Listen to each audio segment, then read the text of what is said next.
আসসালামু আলাইকুম। নবম শ্রেণীর শিক্ষার্থীরা, আশা করি আপনারা সবাই ভালো আছেন। তো আমি আপনাদের সাথে আজকে আলোচনা করব পদার্থবিজ্ঞান ক সেটের প্রশ্নের উত্তর নিয়ে। তো এটা হচ্ছে ক সেটের প্রশ্ন, এটা হচ্ছে পদার্থবিজ্ঞান। যাদের ক সেট থেকে কোয়েশ্চেন হয় তারা কোয়েশ্চেনটা দেখেন যে আপনাদের কি আসছে। তো যাদের এক্সাম হয়ে গেছে তারা এই কোয়েশ্চেনের সাথে অবশ্যই মিলায় বলবেন যে এখান থেকে কি আপনাদের কমন আসে, ঠিক আছে? তো আপনারা দেখতেই পাচ্ছেন এটা পদার্থবিজ্ঞানের প্রশ্ন। তো এখানে ক নম্বর প্রশ্নটা বলছে যে সংক্ষিপ্ত প্রশ্ন, আর্কিমিডিসের সূত্রটি লিখো। ২ বিকৃতি কি? ৩ নম্বর বলছে কোন বস্তুর পানিতে ভাসমান ও নিমজ্জনের ২ টি কারণ ব্যাখ্যা করো। তাপ ও তাপমাত্রার মধ্যে পার্থক্য লিখো। অনুদৈর্ঘ্য অনুপ্রস্থ তরঙ্গের মধ্যে পার্থক্য লিখো। এক্স রে খালি চোখে দেখা যায় না কেন? উত্তল দর্পণ কাকে বলে? তো এই ৭ টা থেকে আপনি যেকোনো ১০ টার উত্তর দিবেন, ঠিক আছে? তো এখানে ৭ টা দেওয়া আছে, বাকিগুলা দেখেন আছে নিচে আরো। হ্যাঁ, তো তারপর দেখেন এই যে সৃজনশীলগুলা দেয়া আছে। আমি যদি আপনাদের সৃজনশীলগুলো একটু দেখাই।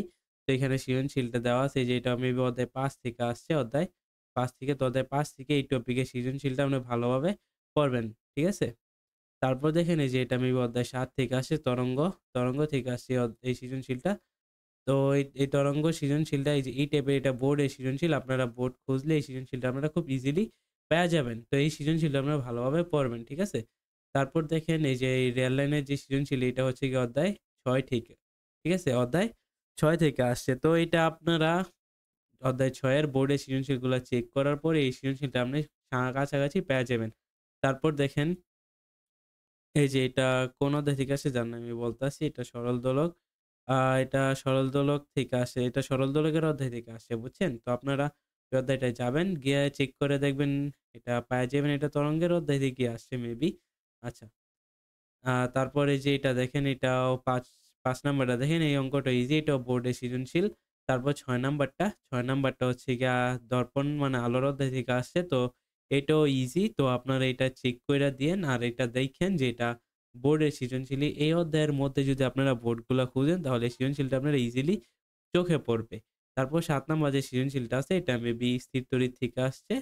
তো আপনারা এটা ভালোভাবে পড়বেন।